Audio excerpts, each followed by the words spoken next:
गंजाम जिलार गोटे रीतिनीति रही पूर्वपुरुष जे प्रत्येक गाँव यही सीजन रे विभिन्न गाँव नाट जात्रा प्रभुगर जात्रा ऐसा पालन करा एथिरे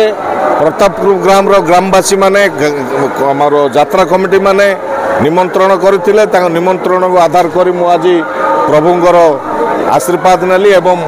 आज ये यज्ञ को आसी बहुत खुशी अनुभव करुच्ची आ प्रबल मात्रा रे भीड़ रोची आ कमिटी भी बहुत मैनेजमेंट करुँच बहुत सुंदर भावे धन्यवाद देवी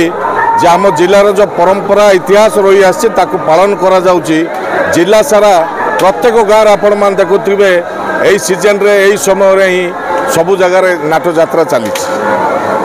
निश्चित भाव में आज आपण एठी आसी खुशी अनुभव करछन जे तो रामचंद्रकर पूजित पीठ शुणु ए सबू प्रभु रामचंद्रकर जब वनवास सारिकी फेरिकी जाउतले से समय निशुकुलिया नदी तटारे जीवा समय विभिन्न जगार ताके जोड़ी भल लगिला से जगार आमर शिवलिंग स्थापित करी जाइथिले आम माने ताकू आज तांगर आशीर्वाद पाई प्रेरणा पाउचु आ ताकू ठीक ठाक भाव पालन करी खुशी आनंद लोक मैंने पालन कर महात्मा तो बहुत अच्छे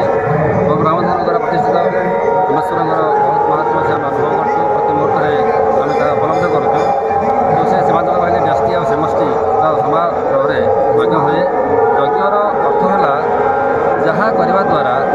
देवता मैंने तृप्त होगा सहित केवल समाज कल्याण हुए ताकू यज्ञ कहुए ये बर्तमान महासमारोह में बहुत विद्वान पंडित मान वरण कर यज्ञ आयोजन चली अति आनंदर सहित यज्ञ आमर गाँव वयोज्येष्ठ वयोवृद्ध एवं अत्यंत पंडित विद्वान श्री पंडित श्री नरसिंह मिश्र आज यह यज्ञर आवाहक एवं कर्ता अच्छा द्वारा ये यज्ञ समूह परिचालना होम समस्त आनंदित अच्छु बहुत भक्त समागम होती बहुत आनंद कथा समस्त आनंद आशीर्वाद लाभ करते यहाँ पर कामना